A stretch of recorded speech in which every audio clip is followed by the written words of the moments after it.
قرآن مجید کے متعلق اللہ تبارک و تعالیٰ کا ارشاد مبارک ہے وَإِذَا قُرِئَ الْقُرْآنُ فَاسْتَمِعُوا لَهُ وَأَنصِتُوا لَعَلَّكُمْ تُرْحَمُونَ، جب قرآن مجید کو پڑھا جائے فَاسْتَمِعُوا، اللہ نے یہ نہیں کہا فَاسْمَعُوا سنو، کہا فَاسْتَمِعُوا لَهُ، غور سے کان لگا کر دھیان لگا کر توجہ سے اس کو سنو،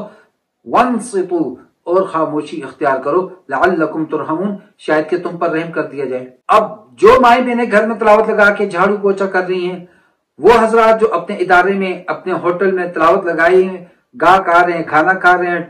ویٹر آرڈر لے رہا ہے، سرو کر رہا ہے، مالک پیسے لے رہا ہے، یا کوئی تعلیم ادارہ ہے وہاں پر صبح صبح تلاوت لگا دی گئی سورہ یاسین یا اسماء الحسنی یا کوئی اور بھی،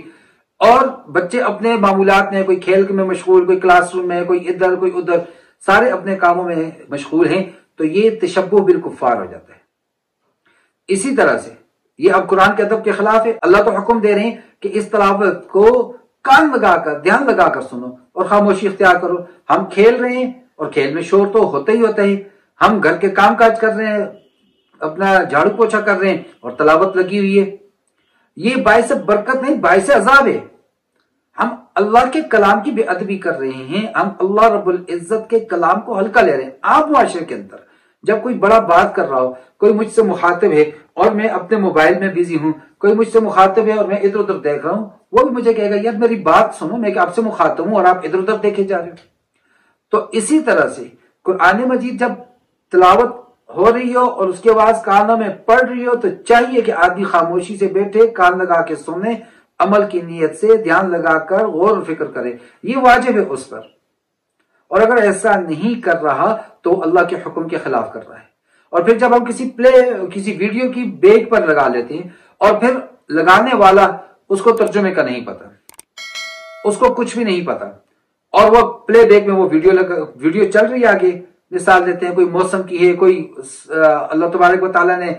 زمین کے اوپر کتنے خوبصورت نظارے رکھے ہیں، کسی نظارے کی اور پیچھے تلاوت چل رہی ہے اور کچھ بھی نہیں پتا، کچھ بھی نہیں پتا کہ ان آیات کا ترجمہ کیا ہے، اس کے اندر خوشخبریاں ہیں، اس کے اندر اللہ کی طرف سے وعید ہے، اس میں اللہ کی رحمت کا ذکر ہے، اللہ کے عذاب کا ذکر ہے، کچھ بھی نہیں پتا، بس آگے وہ سین چل رہا ہے، پیچھے وہ تلاوت کی آواز آ رہی ہے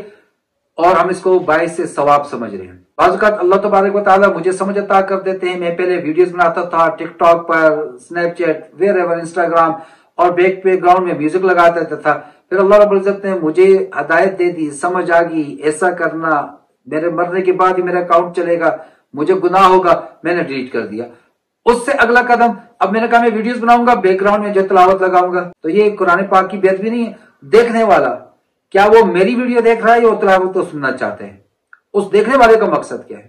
پھر دوسری بات یہ بھی مسئلہ ہے کہ قرآن مجید ہم جس وقت ہاتھ میں پکڑے ہوئے ہیں اور اس میں قرآن مجید لکھا ہوا موجود ہو کتاب کی صورت میں، جیسے آج کل اپلیکیشن آ رہی ہیں اس میں قرآن مجید ہوتے ہیں، اس کو بغیر وضو کے ہاتھ لگانا جائز نہیں ہے۔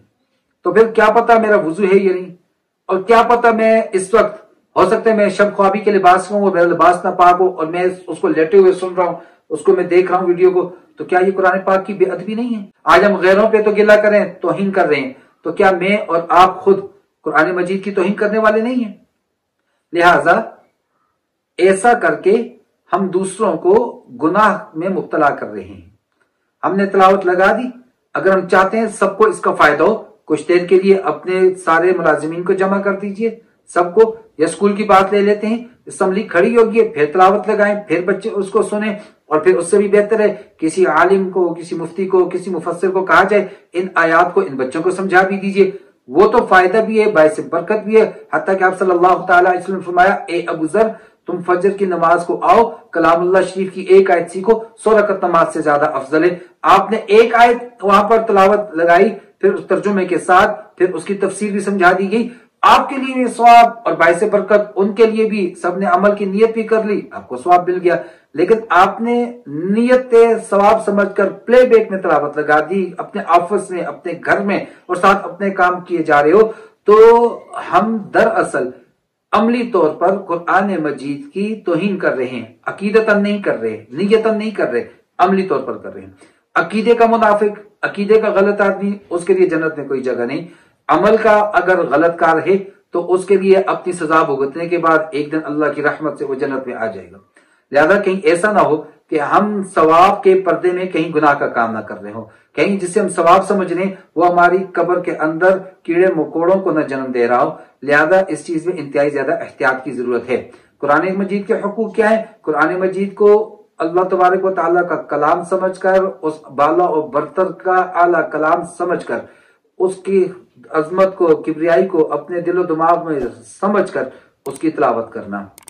پھر اس کی تلاوت اگر ہو رہی ہے تو اس کو سننا، اور سننا خاموشی سے یہ واجب ہے۔ اگر ہم اپنی گفتگو کر رہے ہیں، اپنے کام کر رہے ہیں، تو دراصل ہم اللہ تبارک و تعالیٰ کے حکم کے خلاف کر رہے ہیں۔ اور اگر نعوذ باللہ نیت یہ ہے کہ وہاں پر کچھ لوگ تلاوت کر رہے ہیں اور میں اور آپ اس میں یہ شور کر رہے ہیں کہ ان کی تلاوت کی آواز باہر نہ جائے، اونچی نہ ہو، ہمارے شور سے تاکہ تلاوت کی آواز دب جائے، نعوذ باللہ استغفر اللہ، اگر نیت یہ ہے تو پھر یہ کفر ہے۔ اور اگر نیت یہ نہیں ہے تو پھر بھی تشبہ بالکفار ہو رہا ہے کہ وہ تلاوت کے وقت میں کھیل کود، تماشے، سیٹیاں بجانا، تالیاں بجانا کیا کرتے تھے۔ ہم بھی گھر کا پوچھا کر رہے ہیں، جھاڑو کر رہے ہیں، برتن دھو رہے ہیں، کام کاج کر رہے ہیں، اپنے اسکول کے کام کر رہے ہیں، اپنے دفتر کے کام کر رہے ہیں، ملازم اپنا کام کر رہے ہیں اور تلاوت لگی ہوئی ہے۔ یہ باعث موجب برکت نہیں ہے، یہ باعث عذاب ہے۔ اللہ رب العزت مجھے اور آپ کو سمجھنے اور اس پر عمل کرنے کی توفیق عطا فرمائے۔ وما علینا الا البلاغ۔ السلام علیکم ورحمۃ اللہ وبرکاتہ۔